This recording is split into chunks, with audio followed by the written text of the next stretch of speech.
it's debate time. So we are going to be having a nice little debate on stage here. How blockchain and ICOs are changing the funding game for startups. Is traditional VC dead? We're going to find out. So let's bring in our moderator, Andrew McCreath, who is the CEO and CIO of Forge Asset Management and a BNN TV host, and he will introduce the rest of the panel. Enjoy.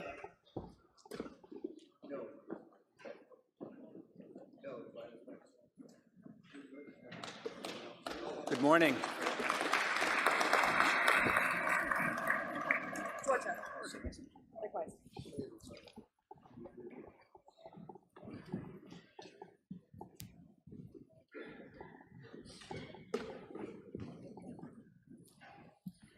Okay, we have 30 minutes. Should have a microphone here if you wish to use it. My name is Andrew McCreath. It's a pleasure to be here today. Welcome to our panel session, how blockchain and ICOs are changing the funding game for startups, with a bit of a bracket about whether it's going to challenge traditional venture capital. Allow me to introduce our panelists. So, Georgia Quinn, who just picked up her microphone. She's joined us from New York. She is the general counsel at CoinList, an ICO platform and compliance technology service provider. At the far end, we have Mike Woollatt.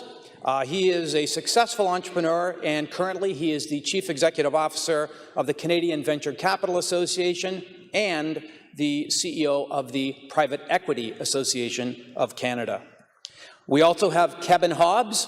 He is second from the far right. He joins us from Vancouver, where he is Chief Executive of the Vanbex Group, a shop that's been around for the better part of 10 years, and they are a strategy and implementation consultant to the blockchain space. And lastly, but certainly not least, we have the founder of TokenFunder, to my direct right here, Alan Wunsche. So thanks for joining us. Let's hope that this is active, and we will start off by me asking the title question to Alan on whether or not crowdsourced ICO funding should be seen as a complement or as a competitor to traditional venture capital funding. Thank you, everyone, for joining us here. Maybe before I answer that question, could I have an audience show of hands, please, as to who has actually participated in an ICO in the last year? Okay, we've got a fair, good number of hands. ICOs, initial coin offerings, essentially a crowdfunding mechanism where if you have cryptocurrency, you can send your cryptocurrency literally through the blockchain to a project, and we think of it as peer-to-peer investing, such that you don't have to go through middleman. You go through the blockchain to interact directly with the project. So we definitely in 2017 have the all indications that this coin offering, and I think the other word is token offerings, token being the more generic term. The token offerings are certainly an indication that we are seeing a transformation of venture capital. But are they a complement or a competitor? They are both, and I'll tell you why. So in many cases where you individually have now participated in a particular project, you've certainly complemented what could have come from a venture capital, and you could have competed. Now the question around the is it either or? It's a competitor when the company itself decides not to go to Silicon Valley, but rather open up their project, such as we did at TokenFunder, and open it up to investors at retail and accredited levels, and didn't go to venture capital directly. So in a sense, we chose to say, Instead of venture capital, we would open it up and allow for a democratized peer-to-peer investment model where you can purchase our tokens. Now, I would say that it's complementary when we see the additional added value that venture capitalists do provide today. So, right, and so I wanted to ask Mike about that. You know, you hear the word competition, but it strikes me that VCs bring a fair bit of expertise and knowledge to the table. Yeah, I think I wouldn't classify them as competing. It's a very different way of raising funds. And Alan, you were just mentioning, you know, if you look at it, if you look at VC as just pure capital, then yes, I guess it is somewhat competitive. But you know, from my standpoint, if it's actually, you know, and I see in the brackets, is traditional venture capital dead? So I should probably answer that part too. It's up there too, yeah. You know, VC has been growing for 10 straight years around the world. It's now roughly 200 billion a year transacted, sitting on record amounts of dry powder. The ICO market, I'm actually not sure. It was 2017 was like 4 billion or so and growing, I think. 5, 6, okay. So, you know, it's certainly not replacing VC. You know, what VC brings to the table is money, yes. Doesn't suit every company. But, you know, if it's a very fast scaling company that needs connections, needs expertise. Many VCs have entrepreneurs in training that have done very similar companies before. You know, all the pros, if you will, that you see on all the Google sites, and when you look around of VC, the extra that they bring. So I wouldn't put it in the competitive landscape except for the dollar figure or the coin Kevin, figure. are there certain types of businesses that require a simpler structure of an ICO as opposed to a VC investor, or the stage of a business? I think my fellow panelists can probably answer that better, but I would say the answer is yes. I think there are certain businesses that very much need venture capital and do very well by VC. We all know them. You just look at your phone and half the app's on there. But you know, there's obviously many that suit an ICO, I think. Georgia? Yeah, so first, I would hardly call an ICO structure a more simple structure than VC, just fundamentally the lines on the cap table. But I would like to really, you know, point out that this is at least at CoinList, we really view this as a completely complementary structure. And what's great about what these guys are saying and all of the insight and expertise that VC brings to the table, now for the first time, we really can allow more Main Street type investors to invest alongside and hitch their wagons to that expertise. And so it really is a nice complement in the sense that, you know, you're allowing people that otherwise wouldn't really have had access to this asset class or type of investments to now participate, but along with the smart money, as people say. And from a regulatory standpoint, I think it goes a long way to show that these are quality deals that have valid investors kind of putting a stamp of approval on them before you allow a more retail type investor to join in. Kevin, is there a type of business that is not suited for an ICO? Yeah, there's many types of businesses that aren't suited for ICOs. We see about 250 plus companies a month that come to us, and there's probably about 4 that are suited for an ICO. And I would kind of say that ICOs are complementary, but they are changing traditional VC capital in a massive way. I mean, one of the things is non-dilutive capital that we're seeing. That's also going to change, which a VC model takes a lot of capital from a company, and a lot of times in 2 years you don't even own your company, which is much different from the blockchain space and how ICOs work. When you're looking at an ICO, you need to be able to attach the token to a company's business model in some way. And if you take the funding out of a token, what a token really is just a vehicle of information, and you can attach almost anything to that vehicle, not just a currency. So you can attach different types of information, which it is an asset class, and you can attach equity to it, or you can attach identity or anything like that. And soon I think we're gonna see a shift in tokens, not just for fundraising, but for different vehicles that people can use within their business.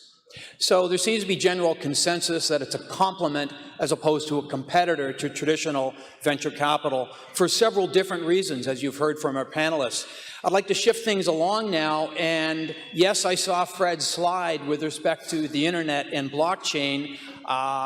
If he'll allow me, I will simply look at blockchain as being somewhat analogous, as opposed to analogous, to the internet 20 years ago, as it being a platform, an enabler for which creative individuals generated, a tremendous number of very useful applications. So the utility of blockchain for fundraising is obvious. But when it comes to ICOs, I'd like to ask our panelists about ICOs versus blockchain, because there's a side of me that thinks that other than for speculation, why does each ICO need to be a separate coin, a new coin?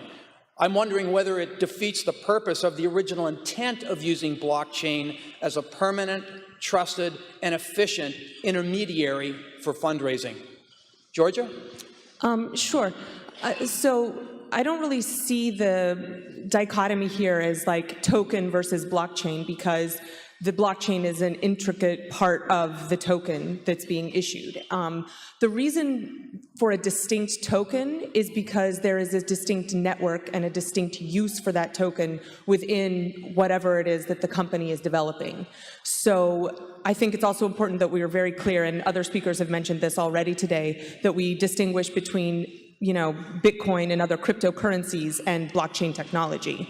So if you want to invest in Bitcoin or Ether or any other cryptocurrency, that's a completely separate discussion than if you want to invest in a project that a company is developing that utilizes blockchain technology, and the way you choose to invest rather than a traditional equity investment is something that has a greater utility within the network that the company is developing. That's an ICO.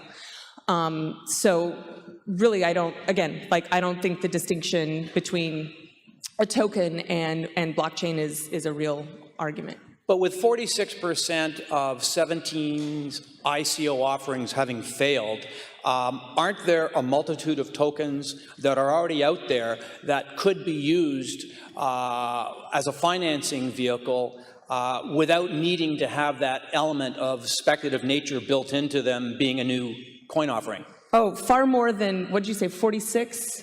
That's the latest statistic that I've read. Far more than 46% of all the ICOs out there are calling something a token that is actually just a security and a traditional form of financing, and doing so illegally. So that is really not even a concern. What we're talking about, I think, when we really truly mean an ICO, is something that is using blockchain in a fundamental way to create an infrastructure or a network within a company that creates, again, some form of utility, something that serves a greater purpose than simply financing the company, but provides users to experience the network or other knowledge sharing or mining activities. Andrew, maybe I can help, but what I think you're trying to ask is, could someone raise funds with a Bitcoin or Ether instead of creating their own token? And that goes back to, say, something like traditional funding. You invest in a company, you get a share certificate, so you actually own something. If you raise money, and right now you are raising money with most tokens in Bitcoin or Ether, but you're getting something for that money, you're getting that token. So you need to create that token, and it could be a share certificate or something like that. But without using a token in a blockchain investment, you'd have to go back to something traditional, like a share certificate, so they own something. And if you're gonna do that, why use blockchain in the first place? If your token doesn't have an inherent value into your network, like a utility, then it is a security or a payment. And Switzerland spoke on this just recently about this. So what Georgia's saying, the technology provides utility, but a token is a vehicle of information. What we attach to it can be equity in a company. What about the regulatory side of ICOs? Some platforms are only open to accredited investors. Other platforms, you do not need to be an accredited investor. Of course, many ICOs are raised offshore in countries that are beyond the purview of regulators, Barbados, Switzerland. When I go back and look at quotes in preparing for our time together today, I read a quote from Reagan, President Ronald Reagan, from 1986, where he said, "If it moves, tax it. If it keeps moving, regulate it. And if it stops moving, subsidize it." Clearly, the SEC is looking hard at this space right now. They do have the Howey test, which has two measures so as to determine whether or not it is a security or not, but clearly there's a lot of gray area if you read the testimony from the chair of the SEC and the chair of the CFTC at hearings a couple of weeks ago. It strikes me that venture capitalists bring in an air of credibility to a fundraise, whereas the ICOs seem to be a little bit of a Wild West. And I suspect that some of the panelists will agree or disagree more likely to that statement. But it strikes me that ICOs may be shooting themselves in the foot by not getting their collective regulatory act together. Georgia? Oh, okay, sorry, I'm like totally monopolizing this, but what you're saying is absolutely true. So in just the past week, we've seen a rash of 80 or more subpoenas issued by the SEC. Several enforcement actions have already taken place. I mean, this crackdown is happening. And I mean, it is to the detriment of the ICO market in the short term, but in the end, this is going to be like a trial by fire and a cleansing process. And those that are compliant and those that take regulation seriously will develop an industry that is, you know, working hand in hand with regulators and producing a product that is ultimately compliant.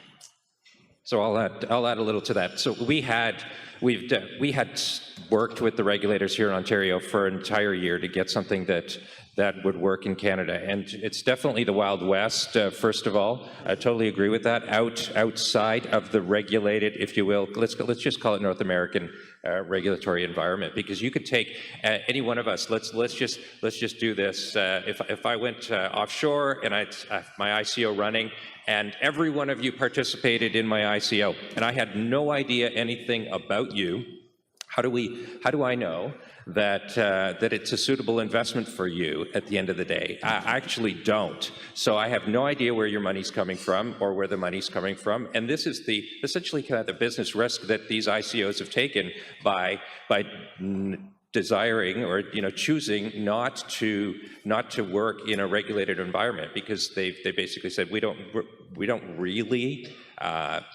look to where the money's coming from. We just want the money. So essentially, that's how the Wild West has come to bear, and we can do better. We can do better. When you see an ICO that says includes terms such as you are a donor to this fundraiser. Look at the Tezos terms and conditions last year. I mean, this was one of the biggest ones. You had no rights whatsoever. You deserve better as an investor. If you're looking to participate in an ICO or a round like that gives you zero rights, it places all the risk on you, you're absolutely speculating. You are not investing. So we can do better. We can do better, and we are doing better.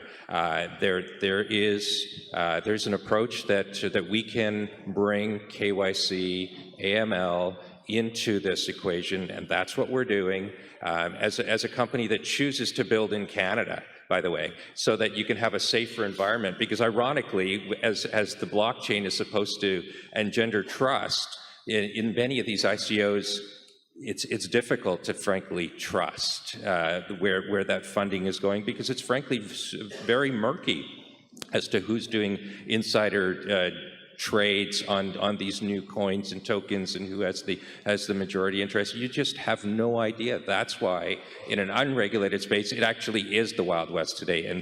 And when we start to bring in real honest principles for investors, it'll be much safer. And at least we're trying to help the process along here, and I think hopefully many more companies that are working in Canada and the U.S. are going to take this approach, because we saw it happen. We believe as well, like Georgia was saying, there's too many coins out there masquerading as non-security that will be security related very soon. I find all this quite ironic, because venture capital in Canada is relatively young. It's about 20-odd years old. There are funds before it got substantial, and the TSX folks in the room will say, they were getting the questions of, are we replacing IPOs? And crap, it's a wild, wild west out there with the VCs. They just are investing, and the regulatory requirement is not, it's so familiar to me, this tick over here, and eventually VC got more and more regulated. It's still definitely not as regulated as the public market in terms of reporting requirements, things like that, but obviously accredited investors are important. A couple of things that I just point out on the ICOs that would do themselves a lot of favors, I think, and Vitalik and others have been talking about this, but there's a couple of non-starters for VCs when they look at ICOs, and one of the big one is the inability with some of them to ensure that the founders maintain a significant portion of the company going forward. And contrary to what Kevin said, what VCs do want their founders to own usually the majority of the company. Venture capital, by definition, is just taking a minority position in a company. You want that because obviously incentives are aligned. Somebody enriching themselves and not doing anything with the company is the exact opposite. And then you get into messes with cap tables and things like that people have already chatted about. But I do find it ironic. I feel like we had this discussion in mid-90s. We're still having it now, frankly, because the TSX is sick of hearing from VCs that, hey, or from companies, hey, why would I IPO when I could just, there's so much dry powder out there in the private capital markets. Why don't I just raise over there? There's so much, I don't have to report quarterly, all that other stuff. You do have to report quarterly, but it's not the onerous requirements on the TSX. The same happened with the crowdfunding vehicles that pursued, a lot of them are in the room now, or Front Funders, a sponsor of this, that are pursuing regulatory for that very reason. It's the validity that comes with it. And I think the Canadian government, the previous speaker talked about that, but the government needs to get behind this, figure out the regulatory path forward, and it'll lend a lot of credibility, and then we'll really be able to figure out where the spaces are, where ICOs make more sense. This is my opinion, where ICOs make more sense, where VC makes more sense, where an IPO makes more sense, all the way up or down in terms of the TSX Ventures, Do any of you have any advice to regulators with respect to the structuring of ICOs and or how they're offered? So I've been working with the regulators in multiple countries for the good better part of 2 years. And one thing about blockchain is it's a change agent. So, and as much as I don't agree with Ronald Reagan's statement, he was making those statements prior to the internet even built, with regulation that was built before we even had this digital technology. And what we need to do is change our technology to speak to the world that we live in today. And that's kind of what we're trying to do. In Canada, we're trying to rewrite the Pacific Coin Test to help a better understanding of who can invest. So right now, one of the things that investing in blockchain, and we're talking about VCs and things like that, most VCs don't have a clue about blockchain or anything like that. Most investors, accredited investors, don't have a clue about blockchain. But there's guys on Reddit or Bitcoin Talk that know way more than most people in this room and can vet a project for its technical abilities to succeed in this space. But guess what? They don't got $1 million in the bank. They don't have enough money. They can't be accredited.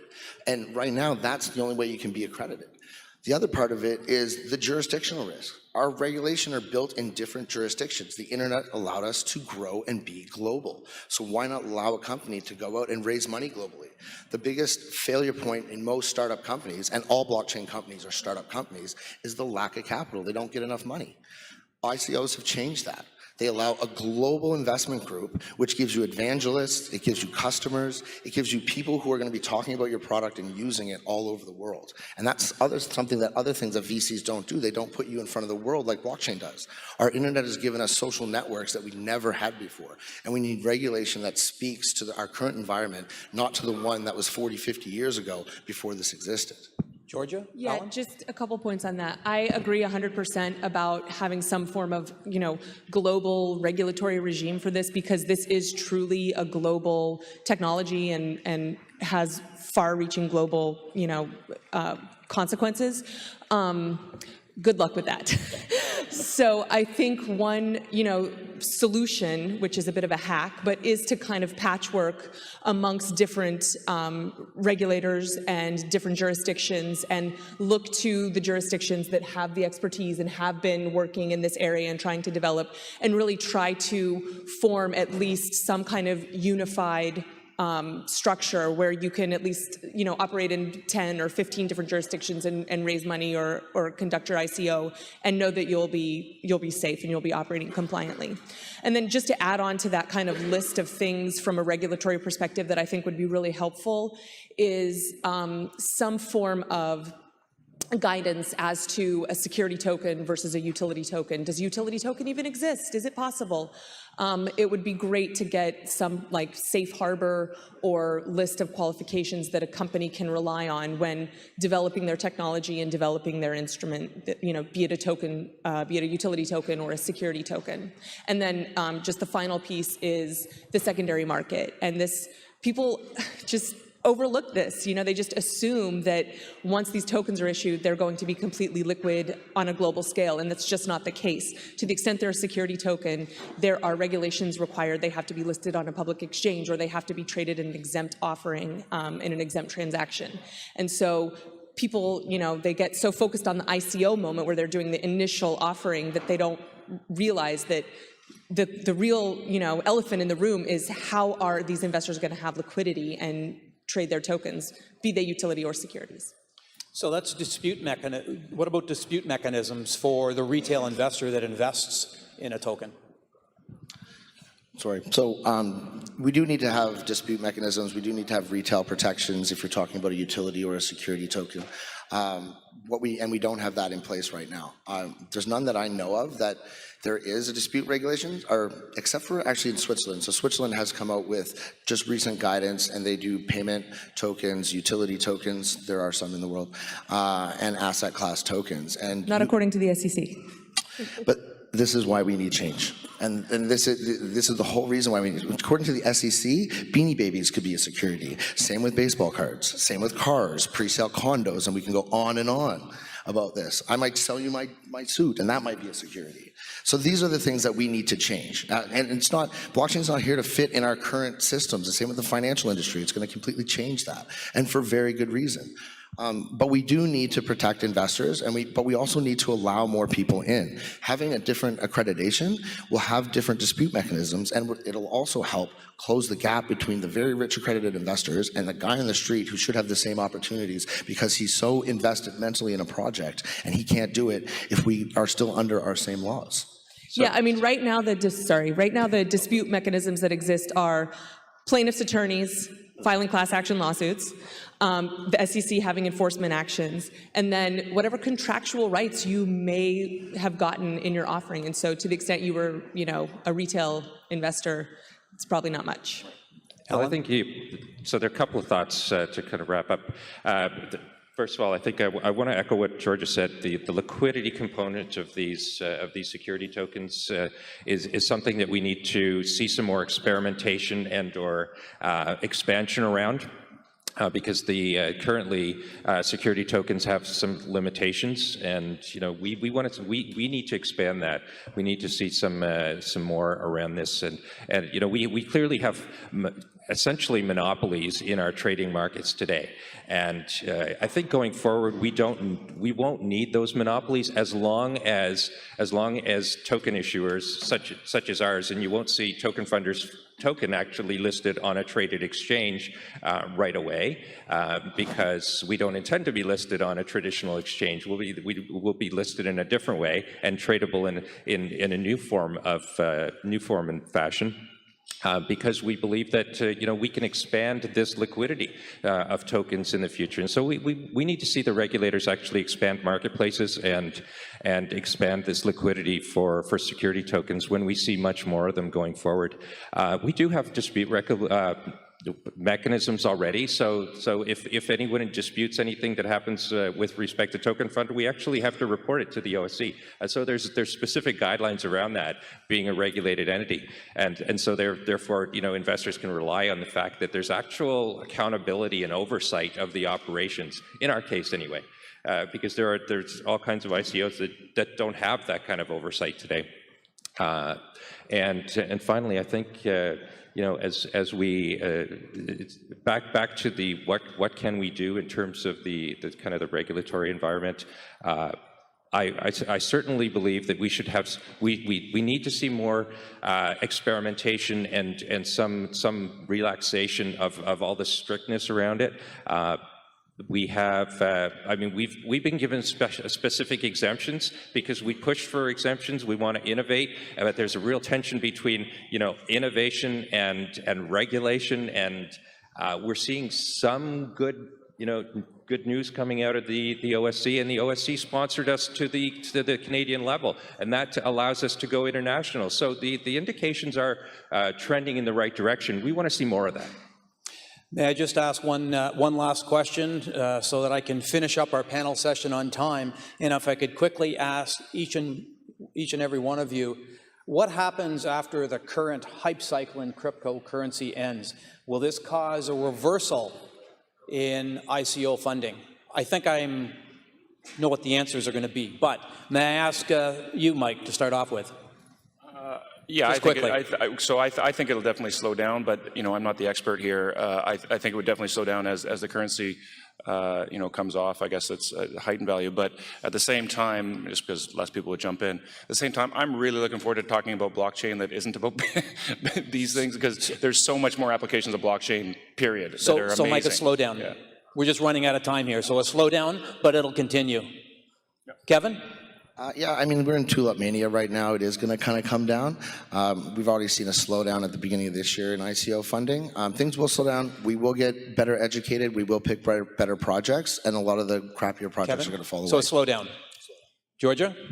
Yeah, so bit of a cliff as we go through this current regulatory environment. As I mentioned, with these new enforcement actions, I think a lot of deals, at least a lot of deals that I'm aware of, have just pretty much been paused. Yes. But then pick up in a more thoughtful and cadenced and sustainable way. And Alan, I'll just ask you, do you agree with what has been said? I agree. We'll see a short-term slowdown and a flight to quality where we get investors demanding more disclosures and demanding more accountability. Thank you very much. Mike, Kevin, Georgia, and Alan, thank you very much for sitting in on our panel today. Have a great conference.